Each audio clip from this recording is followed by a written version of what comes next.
क्या होगा अगर एक नाम, एक तस्वीर और एक आश्रम आपकी पूरी जिंदगी का सच हिला दे? क्या होगा अगर जिस राज को आप सालों से ढूंढ रहे हो, वही राज आप खुद हो? आगे बढ़ने से पहले अभी इसी वक्त हमारे चैनल को सब्सक्राइब कर लीजिए ताकि एक भी बड़ा खुलासा आपसे छूट ना जाए। अनु को खुद भी नहीं पता कि कैसे उसके कदम उसे राजनंदिनी आश्रम तक खींच लाए। न कोई साफ इशारा था, न कोई पक्का सबूत। बस दिल के अंदर उठता एक अजीब सा सवाल और दिमाग में घूमता एक ही नाम, राजनंदिनी। रास्ते भर अनु यही सोचती रही कि आखिर ये राजनंदिनी है कौन और क्यों उसका नाम हर जगह किसी न किसी रूप में सामने आ रहा है। आश्रम के गेट पर पहुंचते ही उसके कदम कुछ पल के लिए रुक गए। सामने लगा बोर्ड, अंदर फैली शांति और दीवारों पर टंगी तस्वीरें, सब कुछ किसी अनकहे सच की ओर इशारा कर रहा था। अनु ने हिम्मत जुटाकर एक महिला से पूछा, प्लीज मुझे बताइए, यहाँ राजनंदिनी कौन है? उस महिला ने अनु को ऊपर से नीचे तक देखा, जैसे उसके सवाल के पीछे छिपी बेचैनी को समझने की कोशिश कर रही हो। उसने बस इतना कहा, अंदर चलिए, शायद आपको आपके सवालों का जवाब मिल जाए। अनु का दिल तेजी से धड़कने लगा। क्या आज उसे वो सच पता चलने वाला है जो अब तक धुंध में छिपा था? इधर कहानी की जड़ें ऑफिस तक भी फैली हुई थीं। कुछ दिन पहले की ही बात है जब अनु कंपनी में एक पुरानी फाइल देख रही थी। वही फाइल जिसमें कंपनी के पहले सेलिब्रेशन का इनविटेशन था।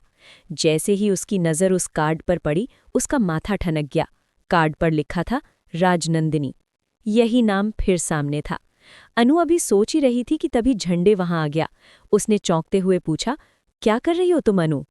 इससे पहले कि अनु कुछ समझा पाती, झंडे ने वो फाइल बंद कर दी और कुछ ही सेकंड में उसे डिलीट कर दिया। अनु घबरा गई। उसने तुरंत कहा, सर, मैंने इसमें एक इनविटेशन देखा था। क्या आप मुझे बता सकते हैं कि राजनंदिनी कौन है? झंडे ने बात को टालते हुए कहा, कौन सा इनविटेशन? दिखाओ मुझे। जब फाइल दोबारा खोली गई तो वहां कुछ भी नहीं था। न कोई गार्ड, न कोई नाम। अनु को लगा जैसे किसी ने उसकी आंखों के सामने से सच खींच लिया हो। उसका मन और भी बेचैन हो गया। अगर आपको भी ऐसे रहस्यमयी ट्विस्ट पसंद है तो इस वीडियो को लाइक ज़रूर करें और चैनल को फॉलो करना न भूलें ताकि आगे की कहानी आप तक सबसे पहले पहुंचे। घर जाकर भी अनु के दिमाग से राजनंदिनी का नाम नहीं निकला। वो बार बार उसी पल को याद करती रही।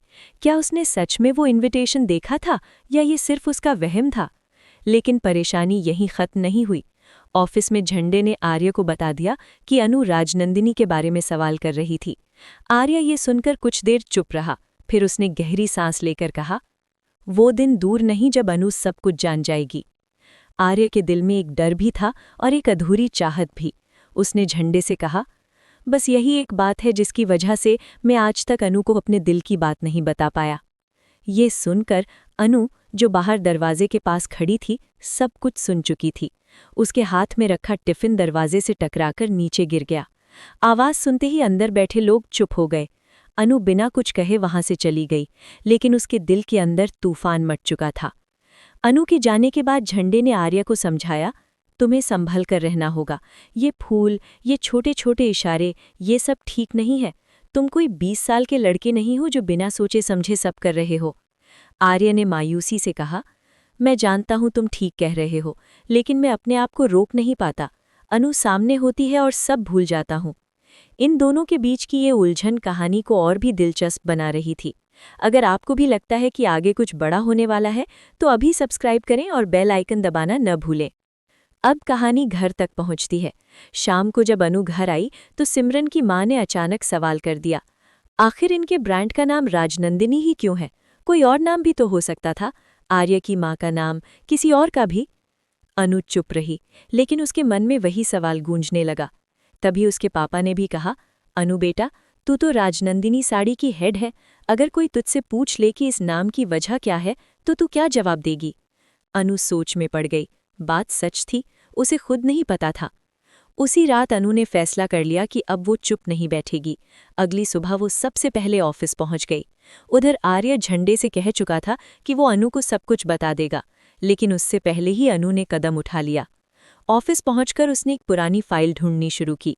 काफी खोजबीन के बाद उसे एक फाइल मिली जिसमें राजनंदिनी आश्रम का जिक्र था। अनु का दिल जोर जोर से धड़कने लगा। अब सब कुछ साफ होने लगा था।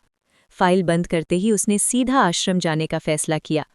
वहां पहुंचते ही एक महिला ने उससे पूछा, क्या आप राजनंदिनी हैं? अनु ने हैरानी से कहा, नहीं, मुझे राजनंदिनी से मिलना है। वो महिला मुस्कुराई और बोली, चलो मैं तुम्हें उनकी फोटो दिखाती हूँ। अगर आपको लगता है कि अब कहानी सबसे बड़े मोड़ पर है तो इस वीडियो को शेयर ज़रूर करें ताकि और लोग भी इस रहस्य का हिस्सा बन सकें। महिला अनु को अंदर ले गई। दीवार पर एक बड़ी सी तस्वीर लगी थी।